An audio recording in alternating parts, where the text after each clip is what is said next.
한 중학생이요, 공부를 참 안 해서 부모님께서 이제 공부를 시키려고 옛날에는 그 고시학원이라 그러죠. 이렇게 보습학원도 아니고 기숙학원. 그래서 방학 때 한 달씩 기숙사에다가 이렇게 감금을 시켜놓고 공부를 시키던 때가 있었습니다.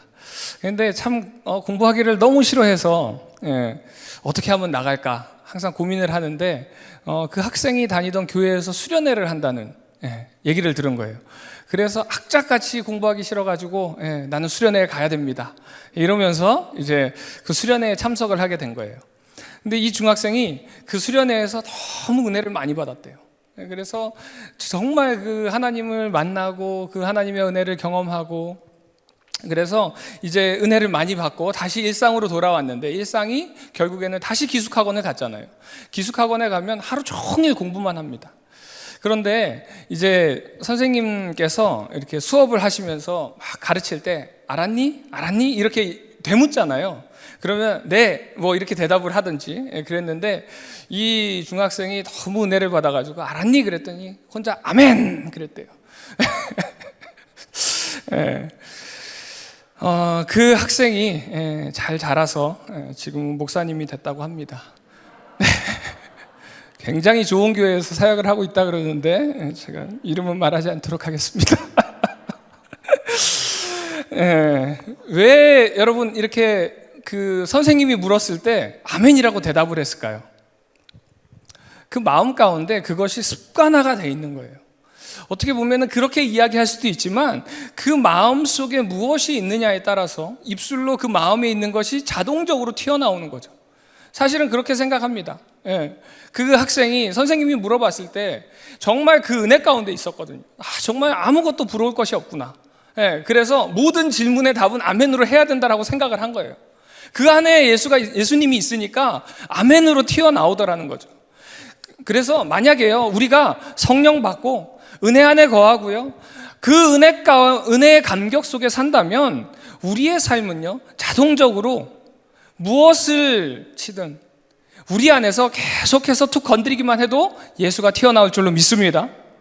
그리고 이제 예수 그리스도로 인해서 우리 안에 성령님으로 꽉 채워지고 성령의 열매가 맺어진다면 이제는요, 내가 입으로 이야기하지 않아도 돼요. 내가 예수님을 믿습니다, 내가 그리스도인입니다 이러면서 동네방네 떠들지 않아도요, 모두가 다 알 수 있습니다. 왜요? 우리의 모습 속에 예수 그리스도의 모습이 있거든요. 예수 그리스도의 그 말씀이 우리의 삶 속에 묻어져 나오기 때문에 그렇습니다. 바라기는 오늘 이 시간 우리 함께 예배하는 우리의 모든 삶 속에 예수님의 모습이 묻어나는 삶을 살아내시는 우리 성도님들 되시기를 주님의 이름으로 축원드립니다. 자, 그렇다면은 우리가 예수님의 모습이 묻어나야 된다라고 말씀을 하는데요, 그 예수님의 모습이 드러나는 모습은 어떤 모습일까요? 마태복음 7장 21절에 보면은 이제 어떤 사람들이 와서 예수님께 묻습니다. 21절에 이렇게 말하고 있습니다. 그날에 많은 사람이 나더러 주여 주여 하는 자마다 다 천국에 들어갈 것이 아니요 다만 하늘에 계신 내 아버지의 뜻대로 행하는 자라야 들어가리라. 그러니까 예수님께서 천국에 들어가는 자는 누구인가? 아버지 뜻대로 행하는 자가 천국에 들어갈 것이다 라고 이야기하는 거죠. 그리고 이어서 22절에 이렇게 말씀하시고 있습니다. 많은 사람이 나더러 이르되 주여 주여 우리가 주의 이름으로 선지자 노릇하며 주의 이름으로 귀신을 쫓아내며 주의 이름으로 많은 권능을 행하지 아니하였나이까. 사람들이 예수님께 이렇게 이야기한다는 거예요. 예수님, 내가 주님의 이름으로요, 주님의 뜻대로, 주님의 말씀대로 선지자 노릇도 하고요, 귀신도 쫓아내고요, 주님의 이름으로 많은 권능을 행했습니다 라고 이야기하는 거예요. 그럼 이 정도면 주님의 뜻대로 산 사람 아닌가요? 라고 질문하는 거죠. 이때에 주님께서 이어서 23절에 뭐라고 말씀하시냐면요, 이렇게 말씀하십니다. 내가 너희를 도무지 알지 못하니 불법을 행하는 자들아 내게서 떠나가라. 돌아오는 대답이 무엇이냐면 예수님이 내가 주님의 이름으로요 귀신도 쫓고요 권능도 행하고요 선지자 노릇도 했습니다. 그랬더니 예수님께서 하시는 말씀이요, 당신은 누구십니까? 나 당신 잘 모르는데요. 그렇다면 불법을 행했네요. 불법을 행하는 자들아 내게서 떠나가라. 이렇게 이야기하시는 거예요. 그렇다면 왜 예수님께서 지금 이들에게 이런 이야기를 했을까요? 그 답은 바로 윗절인 18절에 답이 있습니다. 18절 우리 띄워주시면 함께 한번 읽어보도록 하겠습니다. 네, 우리 18절 말씀 함께 읽습니다. 시작. 좋은 나무가 나쁜 열매를 맺을 수 없고 못된 나무가 아름다운 열매를 맺을 수 없느니라. 아름다운 열매를 맺지 아니하는 나무마다 찍혀 불에 던져지느니라. 이러므로 그들의 열매로 그들을 알리라. 이렇게 말씀하고 있습니다. 무슨 말씀인가요? 열매로 그들을 안다는 거죠. 근데 그들의 열매가 무엇이냐면 아름다운 열매라면 아름다운 열매가 맺어진다는 거예요. 근데 지금 이들이 이야기했던 21절부터 22절까지 얘기했던 열매를 보면요, 우리 생각에는, 우리가 보기에는 아름다운 열매 같습니다. 선지자 노릇도 하고요, 귀신도 내어쫓고요, 주님의 이름으로 권능도 행했습니다. 그랬는데 예수님께서는 무엇이라고 말씀하시나요? 불법을 행하는 자들아, 이렇게 이야기하고 있는 거죠.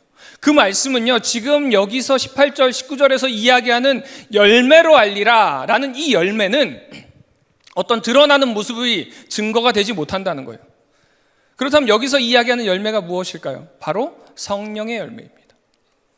우리의 모습 속에서 예수님의 모습이 묻어나는 것, 증거하는 것은요, 성령의 열매가 맺어지는 것으로 드러나고 증거할 수 있다는 것을 믿으시기 바랍니다.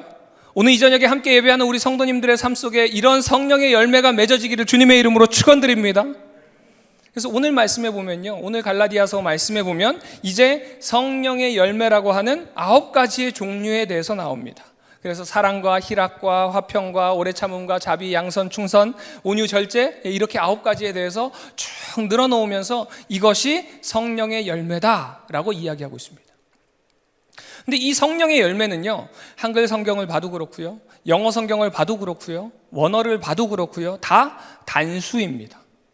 이게 무슨 말씀이냐면요, 이 9가지가 하나 따로 맺혀지는 것이 아니라 성령의 열매라는 것이 맺어지면 이 9가지가 같이 우리 안에 자라 올라가더라는 거죠. 한두 가지만 열리는 것이 아니라 이 9가지가 성령을 받고 우리 안에 성령의 열매가 맺어지면 우리의 이 9가지의 모든 측면들이 다 맺어지더라는 거예요. 근데 어떤 분들은 이런 말씀하는 분이 있습니다. 목사님, 저는요, 인내는 참 잘해요. 오래 참으면 참 잘하는 것 같습니다. 그런데 절제가 안 돼요. 또 어떤 분은 제가 충성봉사는 정말 잘할 수 있습니다. 절제 잘하는데요, 온유가 안 돼요. 자비가 안 됩니다. 이런 분들이 있습니다. 그런데 그런 분들이 말씀하시는 지금 성경에서 이야기하는 성령의 9가지 열매를 자신에게 적용한 거, 저는 이거는 되고 이거는 잘 안 되는 것 같아요. 그래서 조금 설 맺힌 것 같습니다가 아닙니다. 그것은요, 성격적인 부분인 거예요. 성격적인 부분에서 한두 가지가 내 성격과 성령의 열매가 매칭되는 부분은 조금 더 두드러지게 맺어지지만 한 가지만 두드러지지 않는다는 거예요. 우리 안에 성령의 열매가 맺어진다면, 열매들이 아니라 열매가 맺어진다면 이 9가지가 다 같이 가더라는 거죠. 이것이 성령의 열매의 의미입니다. 그래서 영어 성경에 보면요, the fruit 이렇게 돼 있어요. 그냥 단수입니다. 즉 어떠한 능력이나 은사가 열매의 증거가 되는 것이 아니라 사람의 모습 속에 이 9가지의 성품이나 성향 같은 것들이 다 맺어지는 모습을 통해서 우리가 알 수 있더라는 거예요. 제가 아는 그 목사님께서 태백에서 이렇게 아버지께서 목회를 하고 계셨대요. 그래서 친구 목사님들이랑 이렇게 오셔서 태백산에 이렇게 등산을 하러 가셨다고 합니다. 등산을 하러 가셨는데 그 태백산에 그렇게 그 무당이 신내림을 받으려고 이렇게 정성을 들인다 그러죠. 그러는 분들이 참 많대요. 그래서 이렇게 목사님들이 올라가면서 가고 있는데 그 목사님들이 딱 올라갈 때 어떤 분이 한 똑같은 자리에서 거의 5년에서 10년 정도로 계속 정성을 들이던 분이 있었대요. 신내림을 받으려고. 그랬는데 때마침 이 목사님, 제 친구 목사님과 같이 있던 목사님들이 이렇게 올라가는데 그분이 신이 딱 오신 거예요. 그 올라가는데. 그래가지고 막 이렇게 떨고 있는데 한 목사님이 가서 안수를 하면서 나사렛 예수 이름으로 명하는 이 사단아 물러가라 그랬대요. 그래서 신이 오다가 갔대요. 그래가지고 이 무당이 너무 열이 받아가지고 목사님을 때렸대요. 그러면서 내가 이 자리에서 신내림을 받으려고 얼마나 내가 노력을 했는지 아냐. 근데 당신이 뭔데 와가지고 신을 떠나게 하냐. 그랬는데 그 목사님이 맞고 나서 했던 얘기가 당신 신 받으려고 얼마나 무당된 지 얼마나 됐습니까? 뭐 이렇게 얘기를 했나 봐요. 그랬더니 자기가 10년 됐다 그랬대요. 내가 목사 된 지 5년 됐는데 이 정도예요. 예수 믿으세요. 그러고 갔대요. 자, 그렇다면 이 목사님은 어쨌든 귀신을 쫓았잖아요. 귀신 쫓은 목사님이 성령의 열매가 맺어진 건가요? 아니에요? 아니죠. 능력이 나타난다고 해서 성령의 열매가 맺어진 게 아니에요. 또 다른 예를 하나 들어드리겠습니다. 얼마 전에 청년들이 만나의 축복이라는 축복을 했었어요. 교회에서 한 분께서 이제 후원을 하셔서 하나님께서 우리에게 값없이 부어주시는 그 은혜에 대해서 조금 경각심을 가지고 우리가 복음을 전하는데 좀 도전해보자 해서 이제 교회에서 조금의 돈을 주고서는 그걸 가지고 이제 복음 전하는 데 쓰도록 했어요. 근데 이 자매가 고민을 하다가 부모님을 전도해야 되겠다라고 생각을 해서 부모님과 식사를 하러 갔다고 합니다. 그러고서는 이 자매가 언제부터 교회를 나왔냐면 제가 알기로는 중학교 때부터 나왔어요. 지금 대학생인데. 근데 이제 중학교 때부터 계속 교회를 다니다 보니까 다녔음에도 불구하고 부모님께 교회에 대한 복음에 대한 부분을 정확하게 전해 본 적이 없대요.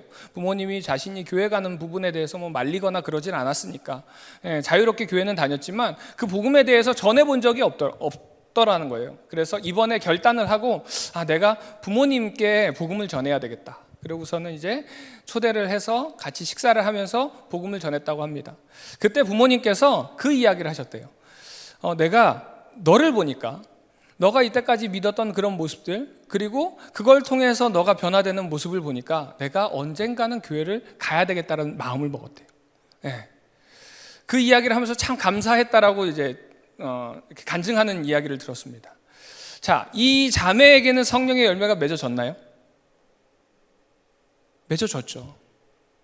왜냐하면 그 모습 속에 삶이 변화되는 것을 부모님이 느꼈다니까요. 그럼 맺어진 거 아닌가요?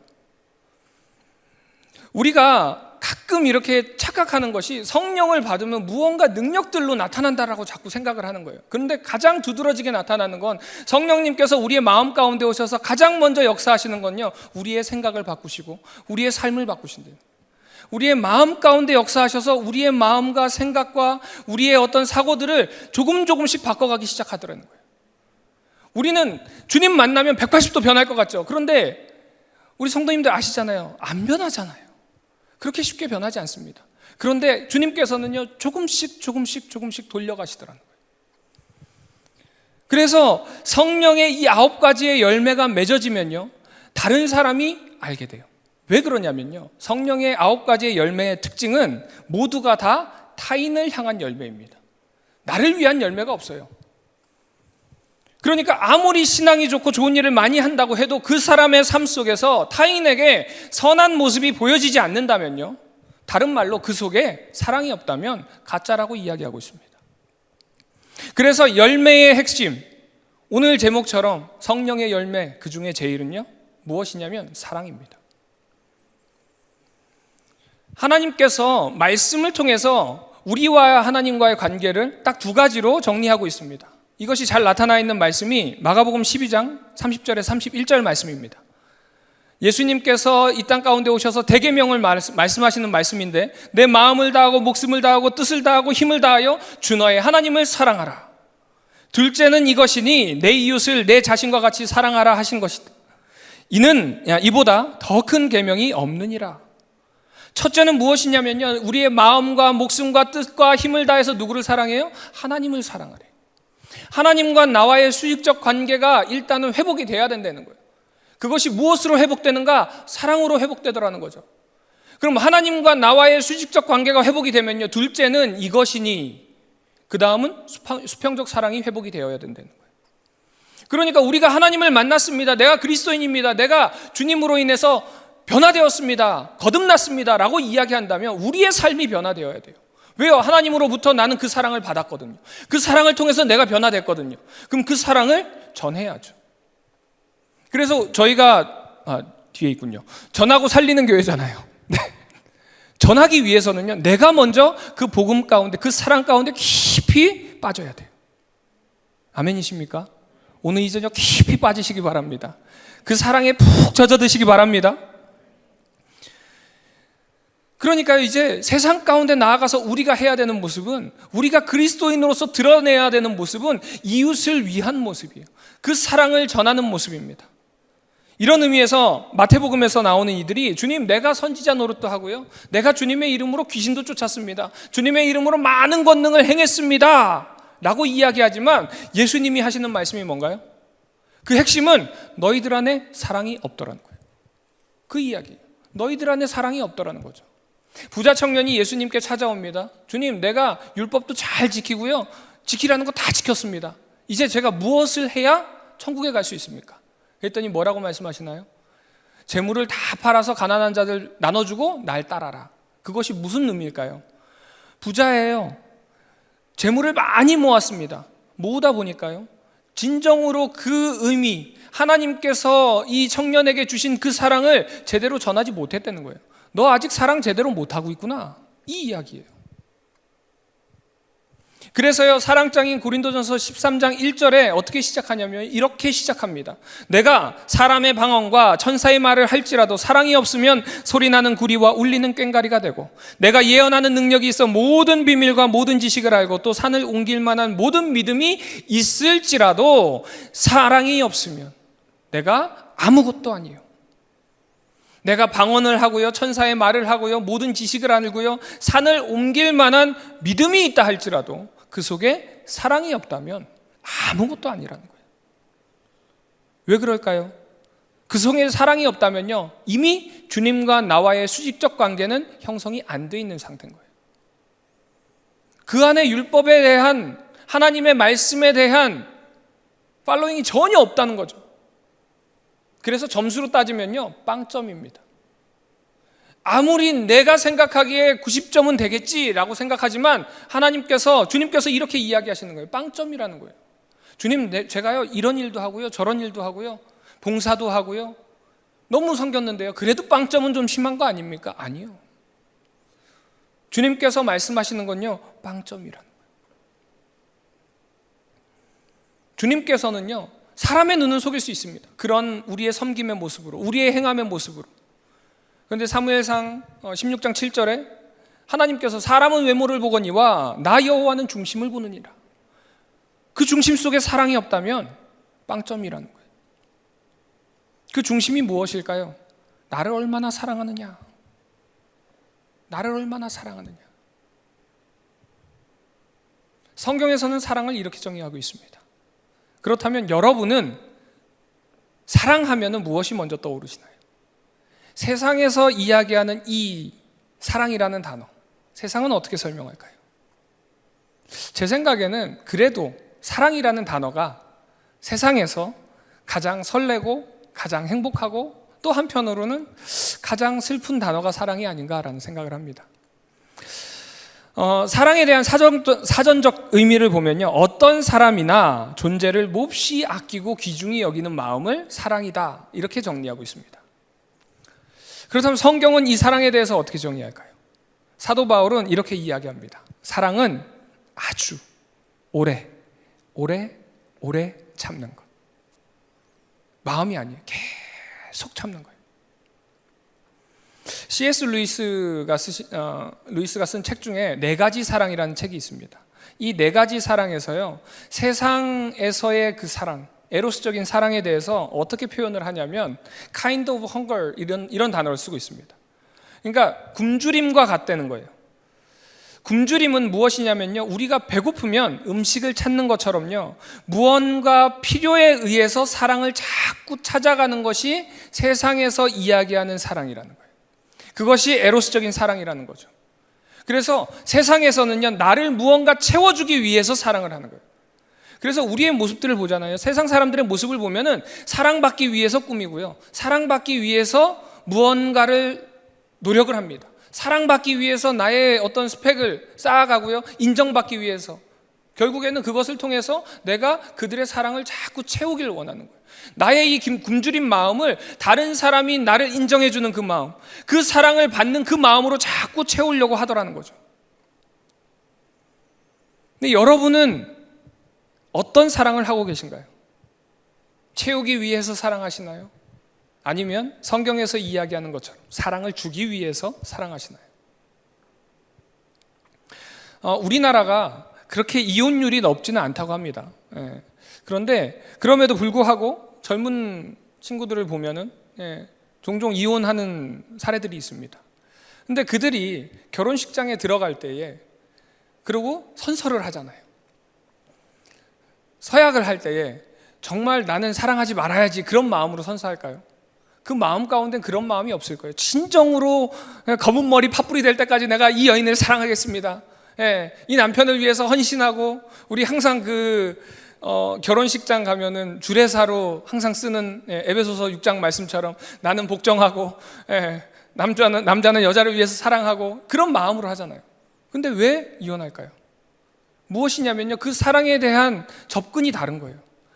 나의 부족을 채우기 위해서 결혼하거든요. 채워줄 거라고 생각하거든요. 근데 어느 순간부터 나의 생각과 달라지는 거예요. 그러니까 항상 그런 얘기하죠. 나 사랑 안 하지. 변했어. 이러면서. 그렇죠? 뭐가 변했을까요? 예전에는 요구하면 다 채워줬거든요. 근데 변했다는 거예요. 이제는 안 채워주더라는 거죠.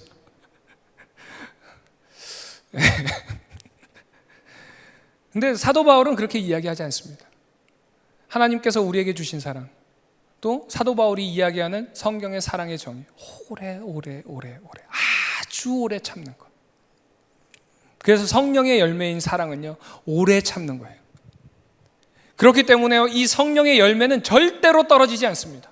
떨어질 수가 없죠. 계속 참는데요. 어떻게 성령의 열매인 사랑이 우리 가운데 맺어졌는데 떨어질 수가 있겠습니까? 세상의 사랑은요, 겉보기에는 좋아 보일 수 있습니다. 겉으로 보기에는 절대 안 떨어질 것 같아요. 그런데 어느 순간 떨어지더라고요.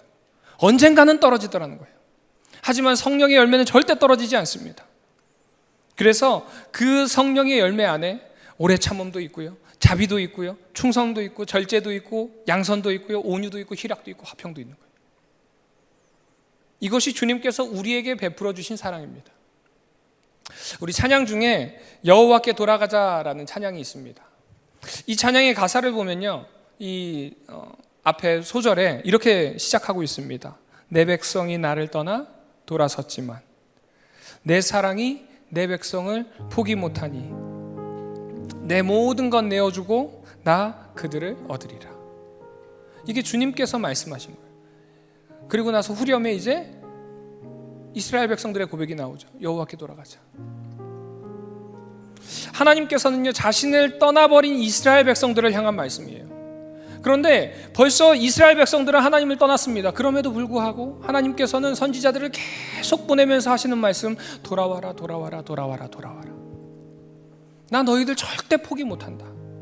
내 모든 것 내어주고. 누군가요? 예수 그리스도.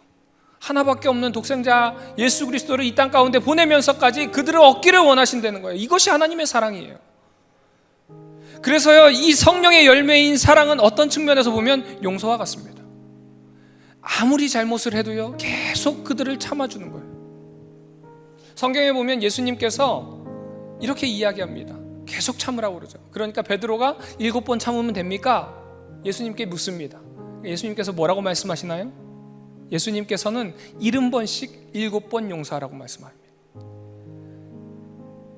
그거는 490번 참으라는 얘기가 아닙니다. 야, 이제 489번이야. 한 번 이제 끝났어 이제. 야, 이만큼 참았으면 2번만 해봐라. 그게 아니에요. 세지 말라는 거예요. 주님의 말씀은 세지 말라는 거예요. 이것이 바로 용서고요. 오래 계속 참아내는 주님의 사랑입니다. 여러분 그렇게 용서하고 계신가요? 여러분 그렇게 사랑하고 계신가요? 그렇게 사랑하시기 바랍니다. 그렇게 사랑할 때 주님께서 더 크고 놀라운 사랑을 우리에게 부어주시는 줄로 믿습니다. 1905년에요 5명의 청년이 선교의 부푼 비전을 품고 에콰도르로 떠납니다. 그곳에서 이제 선교의 꿈을 펼칠 생각을 하고 이제 에콰도르 어느 강에 비행기를 내립니다. 그런데 그들이 선교의 꿈을 펼치기도 전에 인디안들에게 무참히 살해당해요.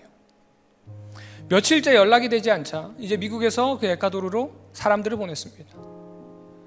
그리고 나서 그 5명이 다 인디안들에게 처참히 살해된 것을 보게 됩니다. 그리고 그 시신들을 찾았는데 이상한 점은 그들 손에 총이 들려 있었지만 그럼에도 불구하고 단 한 발도 쏘지 않고 그대로 죽음을 맞이했다는 거예요. 그리고 나서 이제 이 선교사님들의 사모님들이 5명의 아이를 데리고 다시 그 땅으로 복음 들고 들어갑니다. 어떻게 이 사모님들이 다시 그 땅으로 갈 수 있을까요? 어떻게 이 사모님들이 그 땅을 갈 때 어떤 마음으로 갔을까요? 그들을 바라볼 때 자기 남편을 죽인 사람들이잖아요. 이들에게 선교한다고 갔지만요, 웃는 게 아닐 거예요. 이들과 함께 생활하지만 그들을 볼 때마다 남편이 생각나지 않았을까요? 그 함께 생활했던 그런 모습들이 생각나지 않았을까요? 그럼에도 불구하고 이 사모님들은 하나님의 사랑의 그 마음을 품고 그 땅으로 갔습니다. 그 사모님들은요, 그 땅에서 그 원주민들을 용서하고 그 용서하는 마음을 그들에게 전했어요. 그랬더니 그 원주민들이 변화되기 시작했습니다. 그 남편을 죽였던 원주민이요, 목사님이 되고 나중에 그 사모님께 죄송하다라고 고백하는 이야기를 들었습니다. 여러분은 이런 용서가 있습니까? 여러분의 삶 속에 이런 사랑의 열매가 맺어지나요? 이 시간 우리 잠깐 눈을 감고 기도했으면 좋겠습니다. 우리의 모습을 좀 돌아보기를 원합니다. 여러분의 삶은 어떤 삶이십니까? 여러분의 삶 속에는 지금 어떤 열매가 맺어져 있습니까? 잘 익은 성령의 열매입니까? 아니면 설익어서 떨어질 것 같은 열매입니까? 어떤 모습이든지 잘 익은 성령의 열매인 사랑의 열매가 맺어지기를 원합니다. 여러분의 모습이 어떤 모습이든 간에 성령의 열매인 사랑이 드러나는 삶이 되기를 주님의 이름으로 축원드립니다. 용서하지 못할 것 없습니다. 이 시간 만약에 마음 가운데 용서하지 못하는 것 있다면 주님께서 우리에게 허락하신 그 사랑, 그 용서를 생각하면서 다 용서하시기 바랍니다. 하나님의 사랑 앞에 용서하지 못할 것이 무엇이 있습니까? 그 사람이 누구든 사랑하시기 바랍니다. 그 사람이 누구든 끝까지 참고 용서하시기 바랍니다. 이 시간 기도할 때에 하나님, 나의 삶에 주님의 열매가 맺어지는 삶이 되기를 원합니다. 설리고 떨어지는 열매와 같은 삶이 아니라 잘 익어 성령이 드러나는 삶, 성령의 열매가 맺어지는 삶, 나를 통하여서 주님이 드러나는 삶, 주님의 그 사랑의 열매가 맺어지는 삶이 되게 하여 달라고 이 시간 우리의 삶을 돌아보며 주여 3번 부르짖고 함께 기도합니다. 주여, 주여, 주여. 하나님 아버지, 주여.